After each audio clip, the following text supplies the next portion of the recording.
everyone, it's Shel C from PaperOcotilloStudio, and today I'm sharing with you day 73 of my hashtag 100 days project. And if you guys haven't been following along, if this is the first time you're here in my channel, the 100 days project is something that they have an arbitrary date and you decide you're going to do something for 100 days.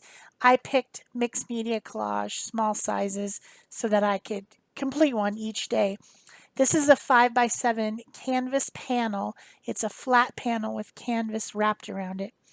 And I decided to just step out of my colorway box today and do something completely different. For those of you who have been following along and who know me after 5 years on YouTube, I don't like brown. I just don't like it. Yuck. But this color is called Van Dyke Brown, and if I have to have brown, this is probably the one that I would choose. It's a very cool brown, not a lot of red or yellows in it, and it's dark. It kind of reminds me of sepia, which I'm going to be using a sepia pen soon. But it's called Van Dyke Brown. I don't know who Van Dyke is. No idea. But apparently he had a brown. I don't know. So I put the acrylic paint. I didn't put more than one coat, and I swished the brush, the firm brush, around so that it wasn't, straight lines or vertical or horizontal. I tried to make it a little weird.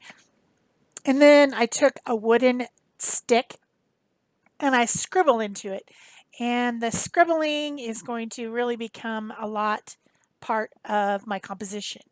And that's always fun to scrape and paint. I was having one of those days where I just needed to scribble. There are those days. They've been a lot lately. I really just need to scribble. Just scribble. So I did. And it was fun. And it turned out really cool, actually. So then I have a couple pieces of paper here that I'm co-owner of a art community on Facebook. It's a group, and you can ask to join, and you can share your art there. It's a safe space to share your art. And this month, the month of April 2021, we have a thing going on that's called hashtag AJOS Journey. And it is a collaborative project of everyone in the group had the opportunity to share a background that they made. Maybe it was a gel print, maybe it was a painty paper, maybe it was some stamping, could have been a masterboard, something. They could scan or photograph it and share it in the group in a file. And then anybody who wanted to could download any of those papers, and there's a ton of them in there.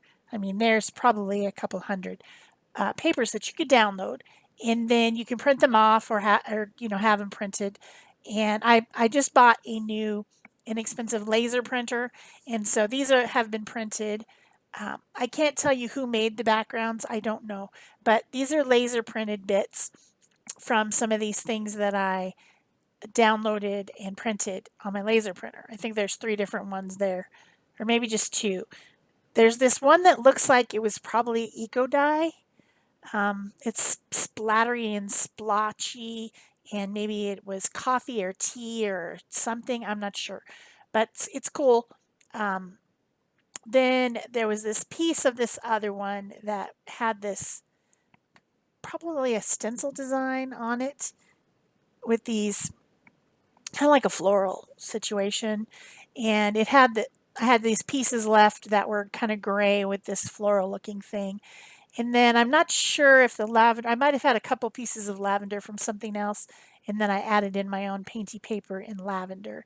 And I also have this piece of printed tissue that has some of this weird color called Naples Yellow Red Light.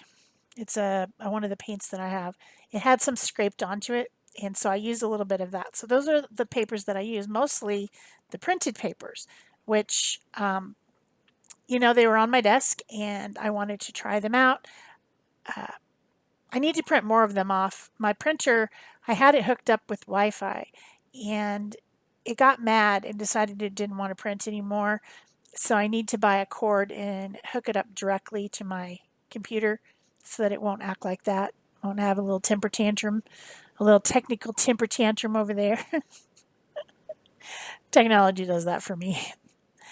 So I have glued all these things down, and the glue that I used is Liquitex Matte Gel Medium, and then I just have this brush that has a ton of glue in it. And when I'm done with it, I throw it in the water and let it soak. But I do need to soak it overnight in some Murphy's oil soap to try to get it a little bit cleaned up.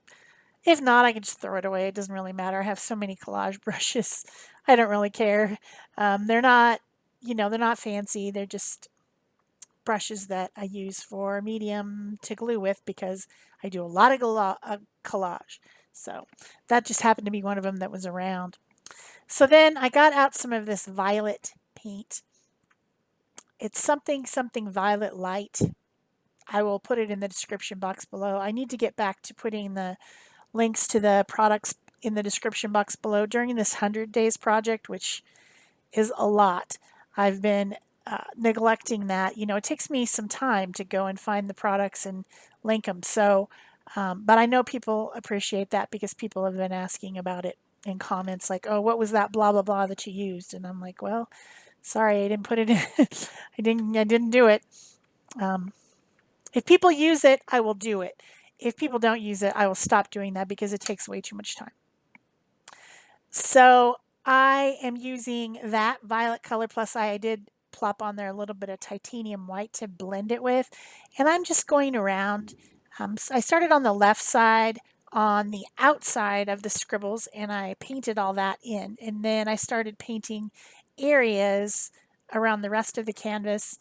I painted a little bit on the marks on the flowery looking thing.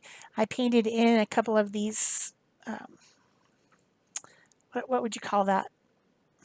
Bumps. I know there's a better name than that, but I'm pretty brain dead right now. And I blended it with white so that, it would have more than one tone. I wonder, do you think that brown and purple together is weird? It's kind of weird, right? You wouldn't think that would go together. But brown, of course, is a neutral, so, it could go with anything. So today it was purple. If I have to use the yuckiest color, then I'm going to use the best color, which is purple. In my opinion. I know everyone does not agree with my opinion. So then I had some of that. I got out a little, just a drop of that Naples yellow red light, and I stenciled with a stencil that had some round circles on it. This is one of the ATC size stencils from Stencil Girl Products, which is my favoritist company. I love them. I love the owners. I love how they treat people, and I just think it's a great company. So now that everything's dry, I'm going to start doing some mark making with these Pentel color brushes. These come with color already in them. They're like a water tank brush, which here comes my water tank brush out to blend with. That just has water in it.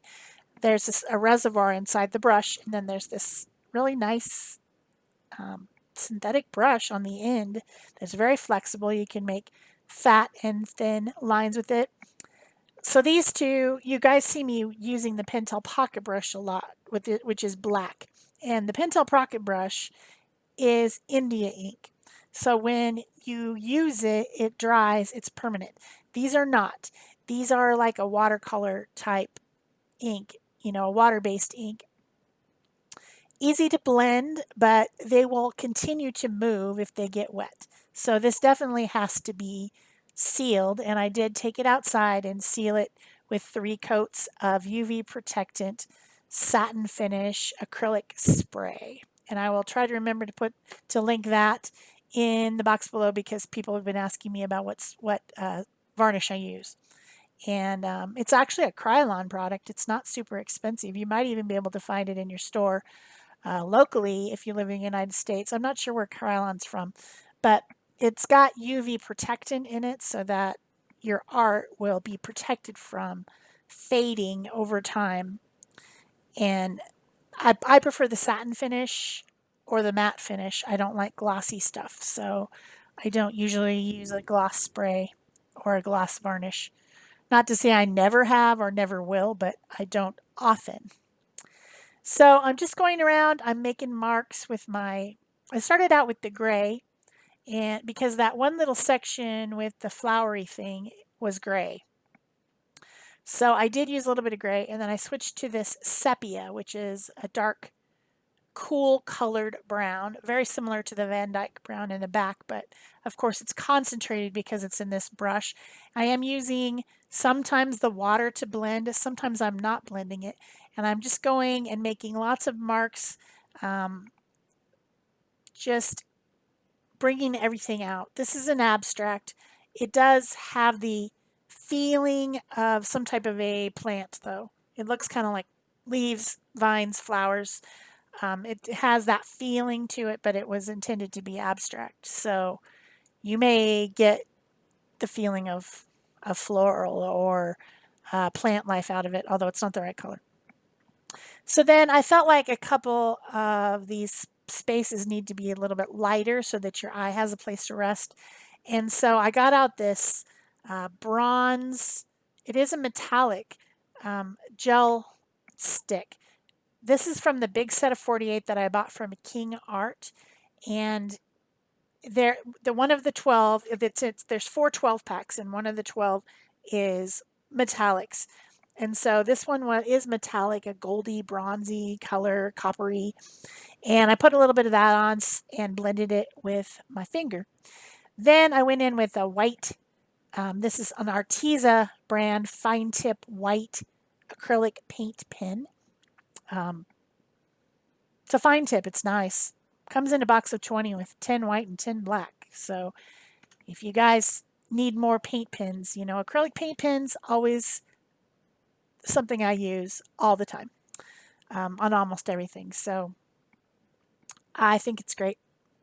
It's very, very much the same as my Posca pens.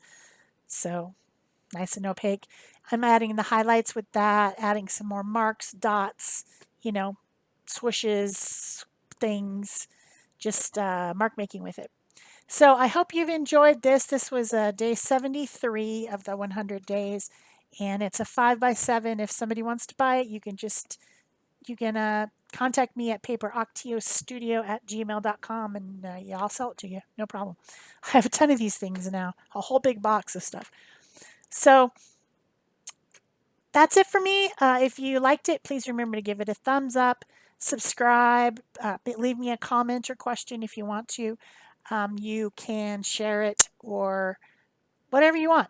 All those things help my channel by helping YouTube find me and recommend me to other people. So I'm always very grateful for that. I did finally at the end bring in a little bit of this metallic lavender. I didn't want to mess up the pattern on that lavender paper, but I did just kind of touch with a little bit of that metallic-y color. So that's it for me. Thanks. Bye-bye.